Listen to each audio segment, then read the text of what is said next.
And I'm in love with the good life. Can't give it up. Make it to the top. Keep climbing. I wanna live it up. The good life. I'm coming up. I'm coming up. The good life. Good life. Oh, good life. Good life. Good life. Good life. Boom, coming in hot chinchy on a Saturday morning. I got Macy here too. Look at Macy right here. She's Oh, just really? I got my Mace. Mace. upstairs. Mace. There's Speak- Mace. Speak now, forever hold your peace, or whatever they say. Whatever they say. Yeah, man. We were saying last night. We were talking. We're like, we can't bring the mayor's office show back from the dead and not do World Series shows, even if it's the weekend. The mayor's office we does gotta not do it. sleep on weekends. Dude, we're delivering for the fans. Yeah. For the fans out there. I don't know Yeah. how many are listening, but we're delivering for whoever's listening. We are for all of you. First of all, you're out on your porch right now, right? Kids are sleeping upstairs. Oh yeah, I'm on my porch, dude. This is I call it the Montana room, although I've never been to Montana, but this is like Well, boom. Your future There's- bride. Your future bride sent me a message before we came on here. Did you know that? It's out. Are you serious? It's out in the streets. Look, the beautiful streets of Pennsylvania here. And it's a show and tell, but I'll just do the audio here. Ready? He left me with the dog in the poop bag. Am I rubbing? Yes. For you. Sorry. Oh my God, Dude, you left Sarah literally holding the bag, man. You left her with Macy's poop and then ran away to come do the show? Is that what happened? Well, dude, we were down on the corner, and I told you 8:35, and I had to check my phone. Just picked up. First off, picking up dog poop. Seriously, I still think every time I pick it up, I'm like, "What am I doing? What am I doing? What am I doing that I'm picking this dog poop up?" Yeah. Anyway, get the dog poop. I'm like, "Oh my God, it's 8:34, and we're coming on at 8:35." So I just start. I go, "Here, hold it. Can you hold this?" And I just start taking off running. She didn't tell you she was sending me that. I didn't know she was recording me secretly, so but I did. I am sweating, and I did get here in time. Yeah, no, you did. You worked hard for it, and thanks for holding the bag for us, Sarah. Yeah, thanks for holding the bag, Sarah. Thanks a lot. All right, so dude, let's get right into it. In my personal analysis, not that anybody cares what I say, I think there were two halves of that baseball game last night, which was freaking amazing. The first half showed you why the D-backs are the National League champs, and the second half shows you why the Rangers are the AL champs. And now you know we have a legit World Series matchup right now. Yeah, dude, you got to. Well, I mean, come on. Well, first off, both these teams went to Game 7 of the championship series, which was awesome for everybody. And then coming into Game 1, who'd have thought that it's gonna happen the way it happened? You know, the ending. But if you go back and look at this game, Chinch, you're right. Those first 8 innings, you're like, wow, look at the Diamondbacks. They're bunting to get guys up. Perdomo bunts to get 2 guys over. Carroll gets a nasty split finger down and away. What a great piece hit. Stays on it, sits back just enough. Gets on top of it, back spins it in the gap, right by Tavares. 2-run score. Pham comes up with a big bomb, gets an inside heater, bam, he goes deep. The Diamondbacks just playing their style of game. Stealing bases left and right. Stealing bases left and right. Dude, how many bases they steal? 4 or 5 bases at least. When I went to bed, it was 4 bases. Yeah, free tacos came early in the night. Like the Marte gets a stolen base, free tacos for everybody, and then they just kept running around the bases all game. Oh, and then, dude, the sack bunt, please. How freaking awesome we saw a sacrifice bunt early in a World Series game from the D-backs. Dude, Dude, listen, Torey Lovullo, if you go back and look at this team all year long, they've been sack bunting. Mm-hmm. So they're a great dude. They're a great team for everybody. They use the numbers, they use the analytics just like everybody else does. They also bring in the old school baseball. Like just because people say that all outs are created equal and that it doesn't matter if you strike out or you bunt. Like, no, you don't give away outs. Yeah, you do. Mm-hmm. You're not giving away a productive out to move runners in scoring position so that you can get a hit to score 2 runs, especially in the World Series where runs are at a premium. You know what I mean? Like, these pitchers are the best in the world. So you go back and look at the Diamondbacks all year, dude. They're bunting. They're moving guys over. They're hitting and running. They're stealing more bases than anybody. I mean, everybody steals. So, I mean, hats off to Torey Lovullo, the way those Diamondbacks play. It's just a fun brand of baseball because they don't have the superstar players in that lineup. You know what I mean? Like Carroll's on his way to being that, but obviously his first year in the league. Yeah. But they don't have your Seagers, your Garcias, your Simeons. You know what I mean? In that lineup. No. Yeah, I'm reading this right now. If I'm reading this correctly, they now have 20 stolen bases this postseason. Right. 20 stolen bases postseason. Now, go to the other side. Well, here's the other thing they do. He left his starting pitcher in there who got kind of lit in the beginning of that game. Like, they got jumped pretty early. And I'm looking up, and it's like 4th, inning. I'm like, starter's still in for the D-backs. You don't see that either in World Series games. But these two managers, we predicted they'll go with the guys who are keeping them in the game. So we got that. I was thinking the change. I was thinking the same thing because Bochy left Evaldi in pretty long too. Right. I mean, Evaldi had given up 5 runs, I believe, through 5. Yeah, and he was in there for a while. Listen, I think you got to go back if you really break this game down. You got to go back to the one at bat. I think might have saved the game, and it was when Zach Gallen walked Mitch Garver with the bases loaded. Garver was on him. I think Garver put together a 9 pitch at bat, 10 pitch at bat. I mean, he was on Gallen. Gallen was trying to get the fastball on the top rail by him. He just couldn't do it. Kept fouling off. And then he threw him a changeup 3-2 that he took. So he walked the bases loaded, which is fine. And I believe Jonah Heim came up next. I think you're right here. I'm pretty sure it was Heim. Did Heim come up? Who was 0 for 9 with 6 strikeouts? Yeah. Hold on, I'm pulling a box score up here. Yeah. Whoever came up next, I'm pretty sure it was Heim after Garver. Gallen owns. Uh-huh. And Heim's also obviously a young kid. He threw him a changeup off the plate that he swung and missed at. Then he popped one up to left. Yeah, you're so right. It was Heim. Yeah. So he was seeing that Garver's a veteran player. He's going to put together a good at bat. Gallen navigated that bat incredibly. Ended up walking Garver, walked a run in to tie the game at 3. But first pitch, he knew Heim was going to be aggressive. Yeah. Change up outside, swing and miss. Next pitch, pops him up to left. He gets out of it. Yeah. 3-3.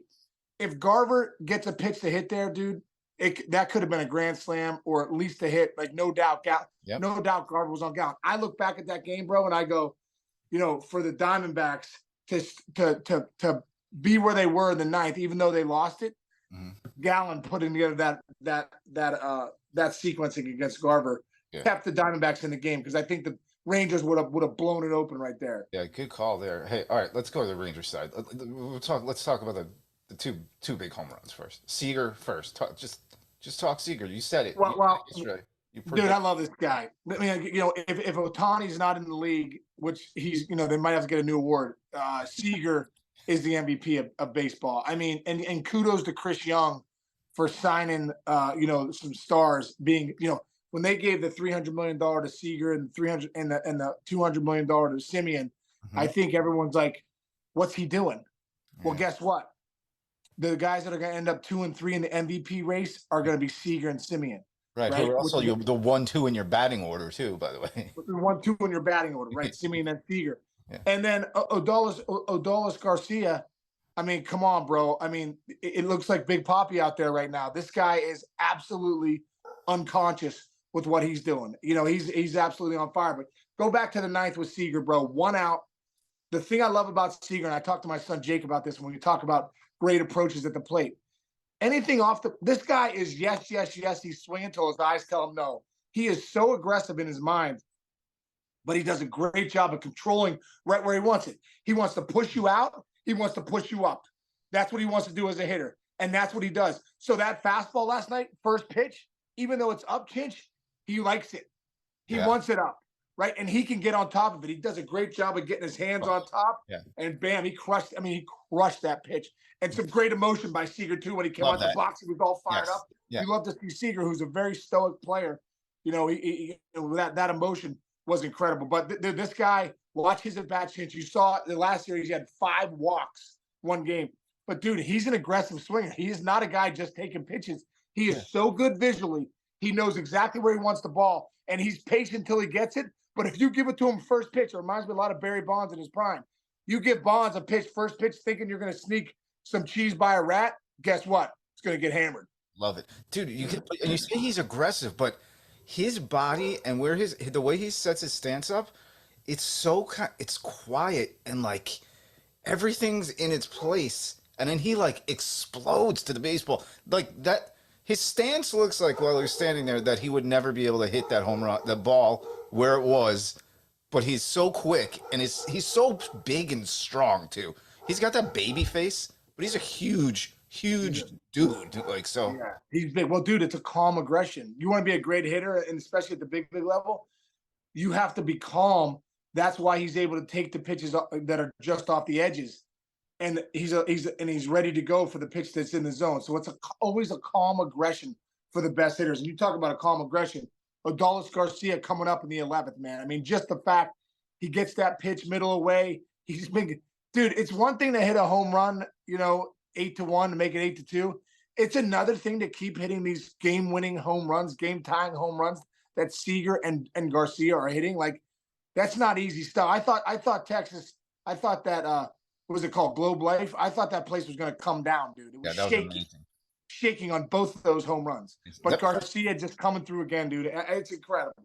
By the way, that stadium is beautiful looking on TV. It's huge. Dude, I've never been there, and I didn't play there this year with the Yankees, but the Yankees a lot of the guys in the team were saying that that's the best place in baseball. Yeah, nicest it looks place. like it. It looks pretty amazing. By the way, the other thing that's been amazing, like take away the 4 strikeouts and on 10-22, but where, by the way, Garcia did wind up hitting a grand slam his next at bat. He struck out a fairly good amount these last 3 years. He's been kind of like a strikeout guy. Nobody can get him out with a breaking ball or a fastball right now. It's like he's on everything, and he took some nasty sliders in a couple different spots yesterday. Took them, and then when he was geared up for a fastball, he was sitting on the breaking balls. Plus, by the way, showed you last night at a certain point. I think it was a ninth or late in the game. Stole second base pretty handily against a catcher who has one of the best arms in baseball. I'm telling you, he reminds me of Cespedes during that run. If you're watching the Rangers, man, and watching their hitters, it's just listen. This is textbook. If you're a kid out there and you want to know how to navigate in the bat, watch these lineups. These lineups do a great job of being relaxed, like you said, Chinch, slowing themselves down. Because listen, at the end of the day, the best hitters in the game and the best pitchers in the game make their money in the last 3 to 5 feet. And I've said this before. These guys are the best in the business, the best in the world, the 1%ers, because they can do stuff in those last 3 to 5 feet that other people just can't do, right? So when you watch these pitches, you're seeing unbelievable tilt on the curveball late. You're seeing changeups fading in the last foot. You're seeing fastballs that are staying up, and they're making a little cut or a little two seam late. And when you watch these guys navigate, and especially what they did against Christian Javier in Game 7, dude, Javier's fastball stays up in the zone differently. So if he throws it at 92, 93 he's with the Astros in Game 7, he throws it 92, 93. It looks like it's 95, 96 to the eyes. So the game plan of the Rangers was, let's try and stay 3 balls on top. And Donald Decker, their hitting coach, is one of the best in the business too.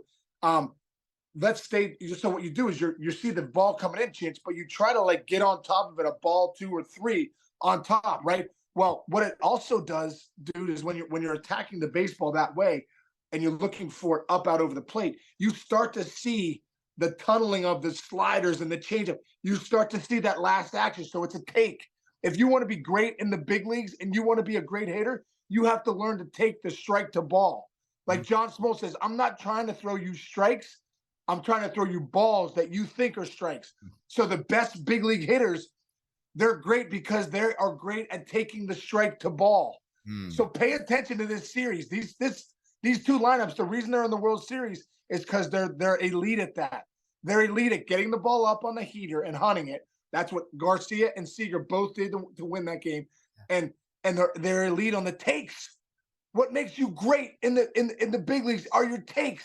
Because then you get into high leverage counts. Then you get into 2-0, 3-1 counts. So I'm just as impressed when I watch baseball as the balls these guys take, as much as I am the home runs and the big hits they get.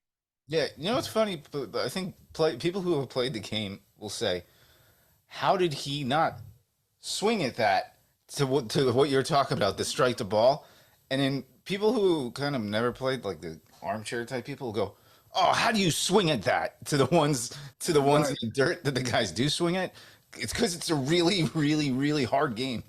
It's a really Yeah. hard game, and what you're just saying. The cool thing about what Sean just said that is the Fox has this. What is it? It's either the catcher cam or the ump cam, and there were Yeah. so many instances of what you're talking about last night on both sides. Like who was up? Somebody was up in a big spot where uh, a high slide piece comes in, and he bailed, and the ball wound up right down the middle. It's like take a I second. know, dude. But that catcher cam is showing you everything that Sean just kind of dissected, which was pretty awesome, by the way. Well, Chich, think about this, bro. Think about it. You're not supposed to hit a baseball. You're not physically supposed to hit a baseball.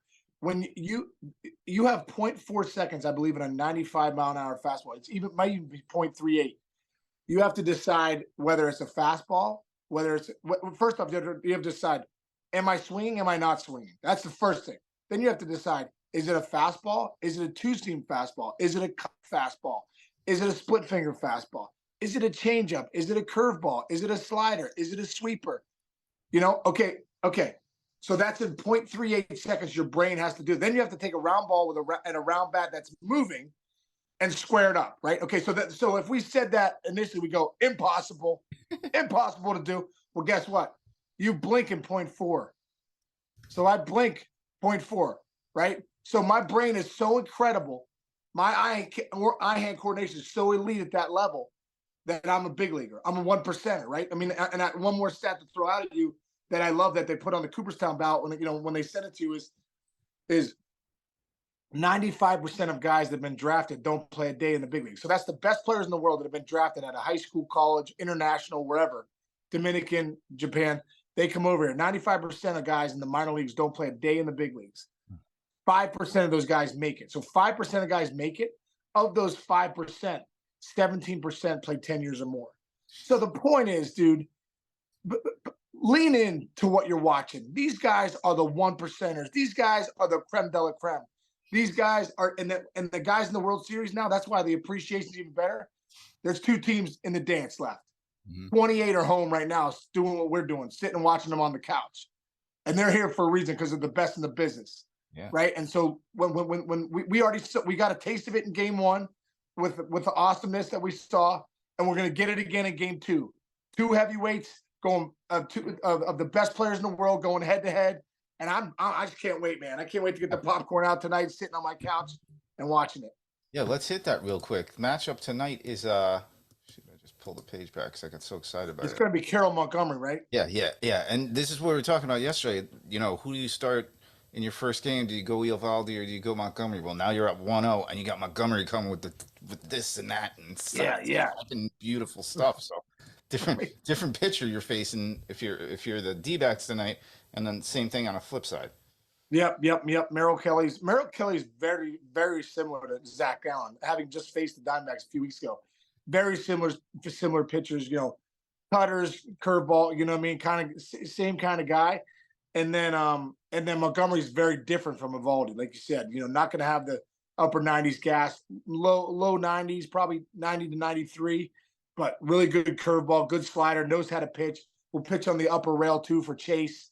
So it's going to be awesome. Yeah. Are you worried at all that there's no starting left-handed pitcher for the D-backs? If you're thinking about playing a long series against the same team, or does that not matter at this point in the season? I don't think so, man. I think at this point, if you're here, man, your pitchers are good.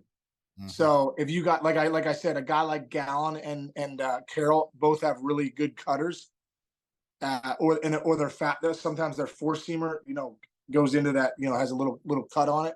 So that can help you eliminate the lefties. Gotcha. All right. All right. I'm moments away from having to go put this stupid Paw Patrol costume on. So yeah. What do you got going on, Chinch? Well, wait. First, let's do your prediction for tonight. Who wins tonight? But the Diamondbacks are going to tie it up. It's 1-1 going back to Arizona. Great job by the Rangers getting game one and fight because that's been their MO all year long. Just coming up with big hits late, but the Diamondbacks find a way to get this one and get it to 1-1 back to Arizona. I think I'm with you. You have the analysis, but I just think I agree with you. Yeah, your gut. I love the battle. All right, man. Yeah, no, I got to get Paw Patrol. I'm wearing that. The Builder paw guy. I don't know what it is. Our whole family's. Bob the Builder. Bob the Builder. No, wait. Paw Patrol cat. Hold on. Oh, you're the builder of the Paw Patrol. No, yeah, I don't know what he does. It's Rubble. I think his name is Rubble. He's got a Oh my God. like a top hat, he looks like a construction worker guy. And my whole Oh family's my making God. fun of me. My niece picked out who everybody was supposed to be now. So I got a 4-year-old family that I'm wearing today. But at the same time, everybody's making fun of me. All the women in the family are making fun of me because I'm like the builder construction guy. And I don't do that. I don't do that. Jess builds all our furniture. I just sit there and they call me the supervisor because I'll just hand her like the bolts. Anyway, what do you got going on today? Well, I got my neighbor's alarm going off right now in the car. Maybe that's Sarah. Jeez. What I got going on? You got to go apologize. First thing you got to do is go apologize to Sarah for leaving a give poop her the bag in bag. her hand and running away from her in the middle of the woods. Hey, we had a show to do, bro. We had a show to do. My daughter's reffing today. Like my daughter Jillian, 13. She's reffing like 4th and 5th grade boys, and she's going kicking and screaming, dude. I don't want to do it. Like you're doing it. We need the money. You need the money. We need the money. I'm sick and tired of giving you money. Sick and tired of giving you money. You need to make some cash. Dude, I got a quick story. So Judson Birch, one of the original Baseball Tonight producers at ESPN, the man who invented the term web gem, by the way, Judson Birch, great dude, one of my mentors. He was like obsessed with umpiring, and he umps like pretty high level high school games. And one summer, he asked me to ump with him. It was the most I was a nervous wreck, and he was like a pro. He showed me like the rotation of the home plate umpire. It's only 2 umpires in a high school team, but like rotating, covering bags, making sure you're not making a wrong call, because when you played, especially when you're 16 and you get called out on something you were safe on. I was a nervous wreck that time. Dude, umping's not. Dude, I remember being 15. I was 15 years old umping with Tim McGarvey, the Gooch. Yeah. And we were down here at 12 years old. It was like a playoff game, dude. 12-year-olds last year, Little League. So the parents are nuts. Big play at second base doing. I'm like, he's out. Oh, I'm like, you did. And then I'm like this, and then I'm like, no, out. And they're like, the guy comes running. I was like, you called him safe. I'm like, dude, I'm 15. I don't know what the hell's going on. I just can't wait to get the hot dog. Can't wait to get the hot dog and the Coke after the game. I was like, bro, because it was a bang play. I think my brain was like CNC, but I was like, ow. It's scary. It's not an easy job. Try it at 100 miles per hour and guys running at 25 miles per hour. No chance. Chance. Yeah, why would you want to do that? Just get berated the rest of your life. All right, bro. All right, what do you get after? All right. Good luck with the Paw Patrol, bro. Yeah, I'll send you pictures. All right. Okay, yeah, send me pics. Love you. Love you. Thanks for listening, everybody. See you guys tomorrow.